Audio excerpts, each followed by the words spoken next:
Hello everyone, मैं Monica Chaudhary, owner and founder of tarot universe academy स्वागत करती हूँ आपका अपने यूट्यूब चैनल पर। आज हम फिर से आपके सामने लेकर आए हैं एक और मैजिक, और इस मैजिक का नाम है हर्बल मैजिक, ठीक है, या फिर हम इस मैजिक को स्पाइसेस मैजिक के नाम से जानते हैं। आप कई प्रकार से इस मैजिक को जानते होंगे, जैसे जड़ी बूटियों का मैजिक हो गया, जैसे औषधियों का मैजिक हो गया। हर कोई अलग अलग नाम से इस कोर्स को सेल कर रहा होता है। आप देख लेना कि आप किस नाम से जानते हैं, ठीक है। देखो बेटा जी, सबसे पहले आता है कि हर्बल मैजिक है क्या और हम क्यों ही पढ़ें। तो आप ना सबसे पहले तो ये जान लीजिए बच्चे कि पुराने ज़माने में जब भी हमें कोई काम करना होता था, ठीक है, या भगवान से या किसी राजा के दुआ मांगनी होती थी राजा के लिए, तो मंत्र और अनुष्ठान किए जाते थे। उन मंत्र अनुष्ठान में कई प्रकार की जड़ी बूटियों का यूज़ किया जाता था। उन्हीं से वो लोग अपनी चीज़ें मैनिफेस्ट करते थे। आज हम इन हर्बल मैजिक को बहुत ही इजी वे में ले लेते हैं कि ये क्या करते होंगे, ठीक है, इनसे क्या हो जाता होगा। आज पहले तो काढ़ा भी बनाकर पिया जाता था भाई, काढ़ा बनाकर पिया जाता था, क्योंकि पहले इतने डॉक्टर नहीं थे, ठीक है, इतने संसाधन नहीं थे, सब लोग इन्हीं काढ़ों से ठीक हो जाते थे। लेकिन आज बड़े से बड़ी टेक्निक आ गई है हर एक बीमारी की, तो लोग ये हमारी जो पुरानी परंपरा है ना, इसको भूलते जा रहे हैं, ना ध्यान देते कि भाई पहले माँ हमारी जो दादी नानी वो मसालों से ही घर में ठीक कर दिया करती थी। फीवर हो गया, बड़ी सी बड़ी खांसी होगी, बट आज हम लोग सब आयुर्वेदिक और एलोपैथिक दवाइयों पर इतने ज़्यादा डिपेंड हो गए हैं कि हम अपने घर में ही एक मैजिक लेकर घूम रहे, खजाना लेकर घूम रहे हैं। उस खजाने से अब हम वंचित होते जा रहे हैं। तो बस उसी के बारे में पढ़ना है, और ये वाकई में ही वर्क करती है। मैंने भी कई बार यूज किया है, मैंने भी यूज़ किया बेटा। मैं भी अपने लिए इसी के थ्रू रिचुअल करती हूँ, रेमेडी करती हूँ। और वैसे भी अगर आप में से कुछ बच्चे ऐसे होंगे जिन्होंने मेरे साथ में कैंडल मैजिक का स्पेल का कोर्स सीखा होगा, उनको तो पता है कि ये कैंडल मैजिक में भी कितना ज़्यादा यूज़ होता है हर्ब्स का, ठीक है। चलिए, खैर हर एक हर्ब्स के बारे में तो मैं आगे चल के आपको बताऊँगी। फ़िलहाल यहाँ पर बात कर लेते हैं कि magical herb is the practice of uses herb, ठीक है। अब अगर मैं इंग्लिश पढ़ के वर्ड बाय वर्ड आपको हिंदी बताती हूँ तो वो बहुत लेंदी हो जाएगा, तो मैं इसकी हिंदी आपको समझा देती हूँ। आप एक बार इसको सिर्फ रीड आउट करना। आप अगर मतलब इंग्लिश समझ पाते हैं तो बेटर है, अगर नहीं समझ पाते तो कोई दिक्कत नहीं है बच्चा। अब मेरी वॉइस को ही आप 2 से 3 बार सुनिएगा तो आपको याद हो जाएगा। ऐसे कोई पहाड़ नहीं तोड़ना है इसके अंदर, ठीक है। देखो क्या है, हर्बल मैजिक ब्यूटी के अंदर ना मसालों का उपयोग करके बहुत उद्देश्यों के लिए किया जाता है, बहुत सारे। आप सभी तो जानते हैं कि ऊर्जा को ना तो क्रिएट किया जा सकता है, ना ही ऊर्जा को ख़त्म किया जा सकता है। तो अपनी ऊर्जा को मार्गदर्शन करने के लिए या अपनी ऊर्जा को सही डायरेक्शन में लगाने के लिए हम जड़ी बूटियों का यूज़ करते हैं, अभ्यास करते हैं। अब किस किस विषय में अभ्यास करेंगे बेटा? अपना प्रोटेक्शन के लिए, मीन्स सुरक्षा के लिए, ठीक है। प्रोटेक्शन हो गया बच्चा हमारा, ठीक है। प्रेम हो गया, स्वास्थ्य हो गया, धन हो गया। क्या चाहिए आजकल सभी को? एक तो प्रोटेक्शन चाहिए, लव चाहिए, ठीक है, हेल्थ चाहिए और वेल्थ चाहिए। इन्हीं चारों चीज़ों के नेम फेम, आजकल तो नेम फेम भी जोड़ सकते हैं। इन्हीं सब चीज़ों के इर्द गिर्द हमारी ज़िंदगी चलती रहती है।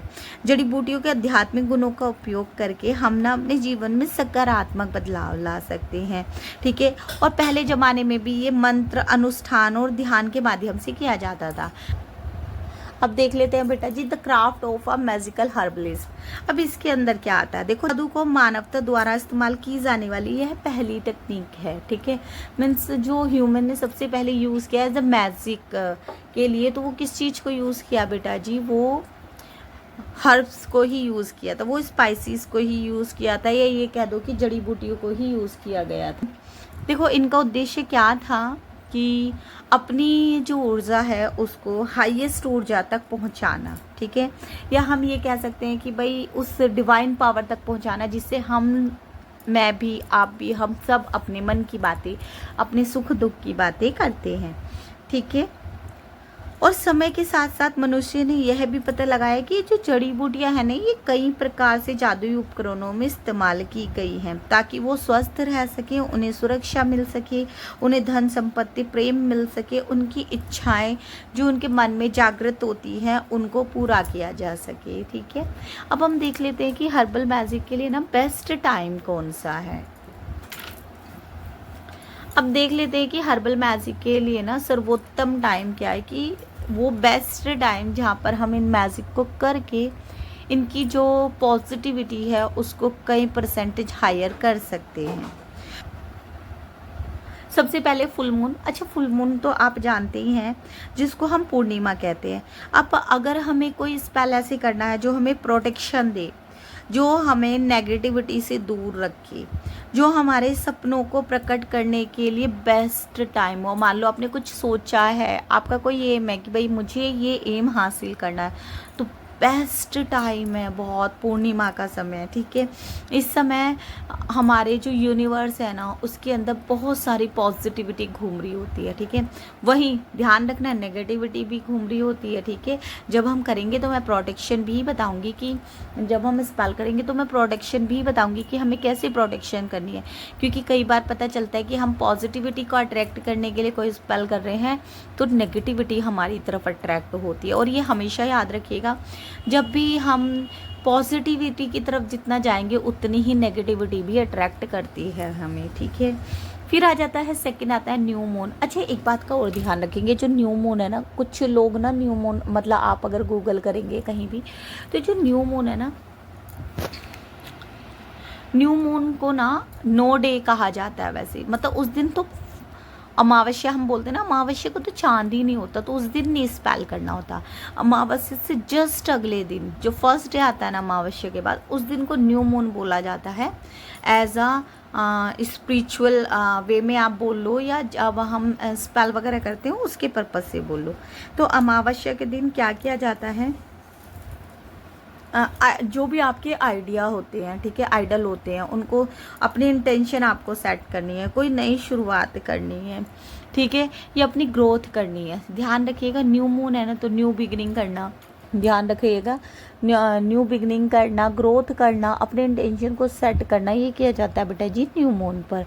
अब आ जाता है ऑस्पिशियस डे। अब ऑस्पिशियस डे का मतलब होता है कि शुभ दिन।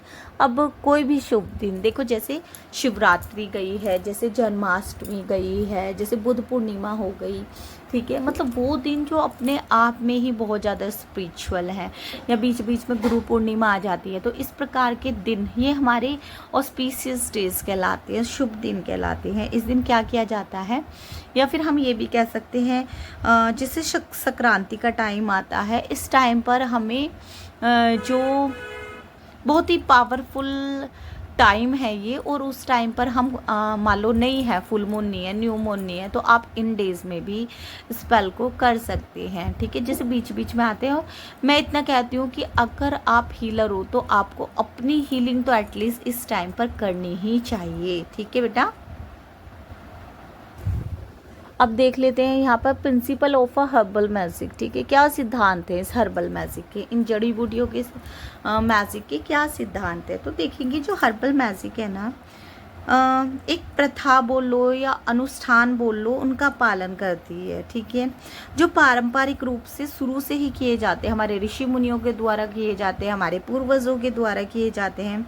इनका लक्ष्य केवल और केवल स्वयं की भलाई के लिए और दूसरों की भलाई के लिए किया जाता है। मतलब स्वयं और दूसरों की सकारात्मक ऊर्जा को, इरादों को प्रकट करना है, या उनके ये ध्यान रखिएगा, मैंने यहाँ पर बोला है सकारात्मक, यानी कि पॉजिटिव इंटेंशंस को इम्प्लाई करना, या पॉजिटिव इंटेंशन को सेट करना। ऐसा ना हो कि कोई अनुचित मांग आपसे करके ये हर्बल मैजिक कराए बेटा जी। तो यहाँ पर ध्यान रखिएगा, यहाँ पर बहुत क्लियर लिखा है कि उनकी मैनिफेस्टेशन पॉजिटिव होनी चाहिए।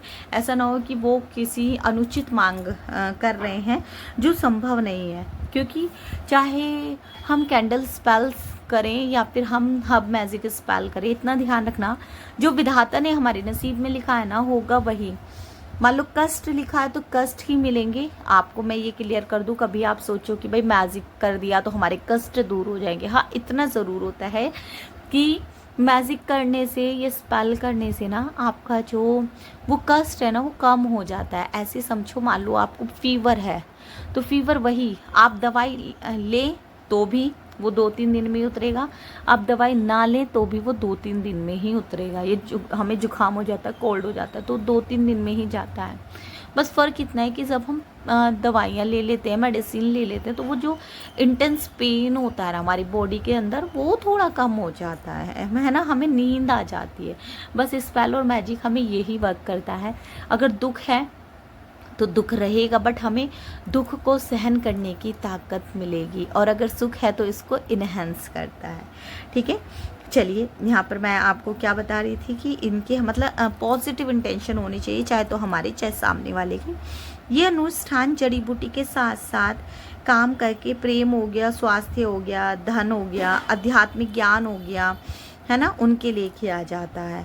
जो भी हमारी पॉजिटिव वाइब्स हो, अब सही इंटेंशन के साथ में जब हम इसको करते हैं तो ये उस पावर को और ज़्यादा बढ़ा देते हैं। ठीक है, ध्यान रखिएगा, पॉजिटिव वाइब्स अगर हम इसमें कंबाइन कर देते हैं तो ये हमारी जो भी डिज़ायर होती है ना उसका जो आउटकम आता है ना वो बहुत अच्छा आता है। ठीक है, चलिए आगे देख लेते हैं व्हाट आर अ रिचुअल, क्या होता है रिचुअल। अच्छा, अब आ जाता है व्हाट आर अ रिचुअल। तो अनुष्ठान पवित्र या अनुष्ठानिक क्रियाएं, ठीक है, मीन्स सेरेमनल एक्ट कह लो या रिचुअल कह लो, बात एक ही है।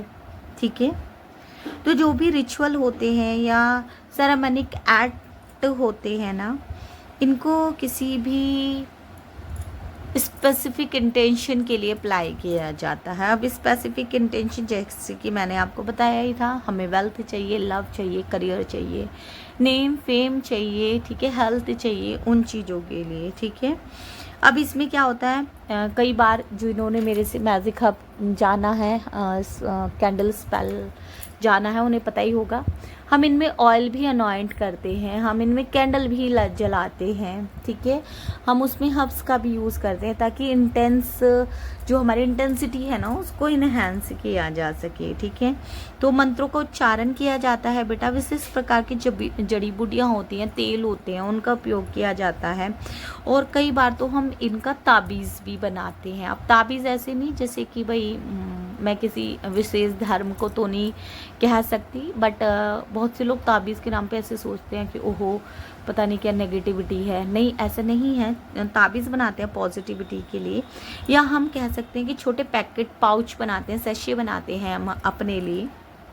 ठीक है, और वो भी शामिल हो सकते हैं, आपके ताबीज़ हो गया, आपके शशे हो गए, कुछ भी हो गए। ठीक है, हम जो अनुष्ठान है इनको अलग अलग प्रकार से डिज़ाइन करते हैं। जो इनकी ऊर्जा है ना, जो हमारी ऊर्जा कह लो या क्लाइंट की एनर्जी कह लो, हमारी एनर्जी क्लाइंट की एनर्जी को ना यूनिवर्स की एनर्जी के साथ अलाइन किया जाता है ताकि इच्छाएं पूरी हो सके। यहाँ पर मैं आपको एक बात और बोलना चाहूँगी कि बहुत से लोग बोलते हैं कि मैम क्या डिफरेंस है रेमेडीज़ में और क्या डिफरेंस है रिचुअल्स में। तो आप इतना ध्यान रखिएगा बेटा जी, जो रिचुअल है ना वो हम स्पेसिफिक डेज हो गया तब करते हैं। ठीक है, पूर्णमासी हो गया, अमावस्या हो गया, तब करते हैं।